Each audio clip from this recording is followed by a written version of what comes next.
So a little bit more about the employer and the employee rate. The employee rate, once again, the employee may or may not pay a portion of that, 8% for miscellaneous, 9% for public safety.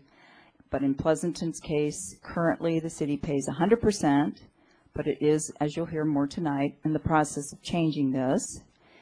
And then typically the employer rate, employees may pick up a portion of that following certain criteria, and typically it's only the normal cost, which is approximately 5%, and it's for a limited period of time. So normally this occurs after employees pay 100% of the employee contribution.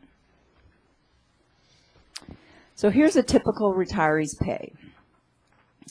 I use $100,000 for the miscellaneous employee, but I want you to know that the average pay for the miscellaneous employees is $85,000. It's just easier to do the math with $100,000. Our goal here, once again, is to educate and have you leave more knowledgeable than when you came in tonight on this subject matter. So we're going to try to keep it simple. So the salary is $100,000 at the time of retirement, and we assume 20 years of service. So the final compensation, based on our current benefit plan, would not only be the $100,000, but it would be plus $8,000 for the employee costs paid by the city, for a total of compensation of $108,000. Then we talked about the two benefit plans. So if the miscellaneous employee is receiving 2.7% at 55, and based on 20 years of service, that's 54% of their salary. So based on that, their compensation would be $58,320. $100,000 plus the $8,000 times 54% is $58,000. Some factoids here. As of June 30th, 2009, which is our most recent data from PERS, in our fire group, we have 136 employees that have retired. The average annual retirement that Pleasanton pays for those 136 employees is $47,379. That's not saying that the average that they receive as a retirement check is $47,000. It's saying that the average that Pleasanton pays of their portion of retirement is $47,000. So what that's saying is that in some cases, employees work in Pleasanton. They have a prior history of working in Campbell, San Leandro. They get 20 years of service, but they only had, say, 10 years of service with us. We only pay for the 10 years of service with Pleasanton. We don't pay for the years that they served with Campbell and San Leandro. Those cities are responsible for their pro rata share. So once again, some factoids. Fire, 136 retirees to date that are still alive, and the average annual retirement that Pleasanton pays for those employees is $47,379. For miscellaneous, we have 205 retirees. Average annual retirement paid by Pleasanton is $26,658. And then finally, our police, back in 2004-05, PERS looked around with tens of thousands of programs out there that they were administering, and they wanted to reduce their administration costs. And they said to the entities, if you have less than 100 people in a group, which we did, police only today has 85 active participants, that you would have to enter into a pool with other agencies. So our police group is in a pool with about 300 other agencies, and in that pool, there's 13,130 retirees, and the average annual retirement that Pleasanton pays for its portion, its employees of that pool, is $30,914. Okay, the PERS and retiree medical costs. So now we've added retiree medical, which Pleasanton employees, upon retirement, get a portion based on the number of years of service, a portion of their medical paid for them, and it is coordinated in somewhat with Medicare, so at age 65 it goes away. We have a two-tiered system. That's what new employees get. Our existing employees prior to January 1st, 2009 get it paid indefinitely, but I can tell you that if you're a Kaiser participant, they make you go into senior care, and it's coordinated with Medicare. So our costs go down pretty considerably. But we do have an unfunded liability, and we want to talk about that tonight. So PERS and retiree medical costs as a percentage of the general fund budget and the total budget from 2001 to 2000 and I think it's 11. I can't see it. It's 11. Thank you. Should get my copy. To 2011 has grown considerably. Thank you. Has grown considerably from about 3% to about 15%. So as we can see, these costs as a percentage of the general fund and the total budget of the city have grown considerably since 2001.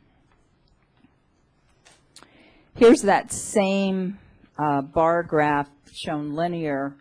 The reason I do that is because I think it's interesting to see, that the slope of the line, here's the general fund budget growing from some 60 million to some 85 million over that same period of time. And here's the retiree medical and PERS growing from very minuscule amount, $1-2 million, to about $17 million.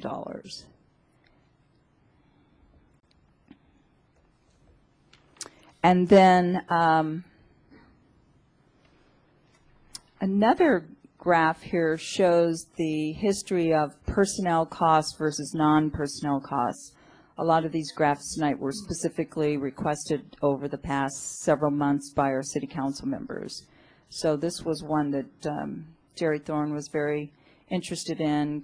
He comes from, his background is in a service organization. Public entities are a service organization. So a majority of our budget would be in personnel costs, and that's what this is showing, that in 2001 they were approximately personnel costs, which are all these, the red bars, was about 61% of the general fund budget, and therefore, or 65%, and therefore non-personnel costs were about 35% in 2001. And since that time, they've increased to where personnel costs are 79%, or approximately 80%, and non-personnel costs are about 20%. So these entitlement costs are escalating, and as you'll see, we're very aware of it, and we have put a long-term plan together to try to combat this rising personnel costs from about 65% to 79% over the last 10 years. So what is our long-term plan? First of all, the employees to pay 100% of the employee costs, which is the 8% for miscellaneous and the 9% for public safety. To implement a two-tiered system for new employees. And one reason that you see this escalation in costs, as well as you see this escalation from about 3-4% up to about 15%, as well as why you see our combined PERS employer and employee rates going down and then back up, is the fact that the city and several other agencies too in 2001 enhanced the pension benefits. Prior to that, miscellaneous employees were 2% at 55, and public safety was 2% at 50. And at that time, and around this area, the city increased their benefits to 2.7% at 55 and 3% at 50. And the impact of that was to cause an increase in these entitlement benefits. So a two-tiered system, implementing a two-tiered system, would also help to reduce these costs going forward. And we haven't decided what that second tier would look like, but there is some talk to go back to those levels prior to 2001 for new employees. So the impact of doing these two things will be that it reduces in the short term the city's costs. So the 79%, if you take off 8 and 9%, will go back to the 70% level, personnel representing as a function of the total budget. And then in the long term, it reduces the long-term unfunded liability, which we're going to talk more about, but it's the portion of increasing their final salary based on the city paying those employee contributions. So by implementing this long-term plan, it has an impact in the short term as well as the long term, which is our goal.